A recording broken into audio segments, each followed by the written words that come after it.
Thank you. I'd like to yield 5 minutes to Mr. Huelskamp.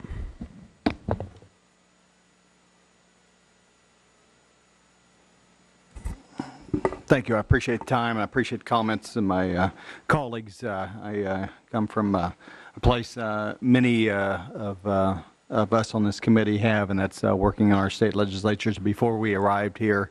And I must note, most of my constituents do ask, do you drink different water in Washington, D.C.? What happens when you go up there? Because the discussion we have here is much different than the bipartisan discussion we've had back in the state of Kansas. Indeed, if you look across many current folks in the current administration, in President Obama's administration, they, I think, would agree with our comments about flexibility and regulatory overload, about the need for a Medicaid system that's not a one-size-fits-all, but is based on what the individual state's needs are. And if we look across the budgets, the majority of our states, including my state of Kansas, getting close now, spend more of their budgets on Medicaid than they do on K through 12 education.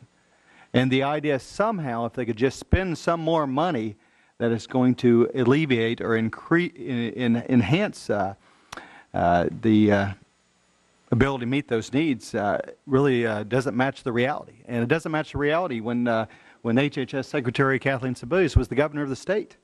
And when she was the governor, she said every governor in this country is trying to grapple with this rapidly growing part of the budget. Let's ask former governor, current Senator Mark Warner.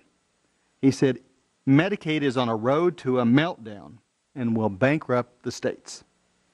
Current Senator Joe Manchin, former governor as well. I just know that there's always never enough. We desperately need to get this program under control. These are folks that are serving in Washington. These are things they said back in their state capital when they were faced with the grim reality of cutting education in order to put money in Medicaid. This is a dual program. It's dual. It's that some money from Washington, some money from the states, all the money from the taxpayers, and all the regulations from Washington. And what this proposal does in our budget is actually puts the responsibility on the folks closest to the people. It's about who you trust. If you were Kathleen Sebelius and you were governor, you didn't trust Washington. You asked for a waiver. And actually, our current governor has put in almost the identical same waiver that then Governor Kathleen Sebelius requested. It would be interesting to see if she approves the actual waiver that she requested. We see this occur again and again. The idea in the Medicaid program is somehow that Washington knows best. In the state of Kansas, for example, Medicaid costs have gone up by 50% between 2003 and 2009. I served at that time. Governor Kathleen Sebelius did as well. We found out that despite the mandates, there are times when you can actually improve care and do a better job and not have to spend more money. That's called regulatory flexibility. It does occur. The reality is there is waste and fraud and abuse, and there's a better way of doing things than the Centers for Medicaid and Medicare will suggest. Indeed, Kathleen Sebelius at the time said, and I want to quote this right, she said, there's a war between the Centers for Medicaid Services and states around the country. There's a war. This is coming from the current HHS Secretary when she was governor. And all I ask here is past the rhetoric. Let's get down to the reality of what occurs. Medicaid is a program that should be administered and run by the states, by people that are closest to those in need. And that's what this program will do for us with the changes in this budget. We don't need 50 different states. We have 50 different education policies and transportation policies, but somehow we have to have the same policy for Medicaid. And I think in doing that, we can agree with these governors and a couple others, though. Current Ag Secretary, talking about they just put mandates after mandates upon us.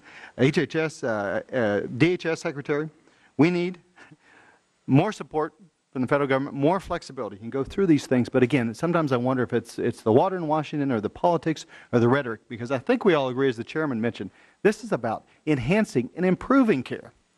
And what we found out is throwing more money at the problem hasn't solved it. If it is, we should be able to cut, but that's not the case here.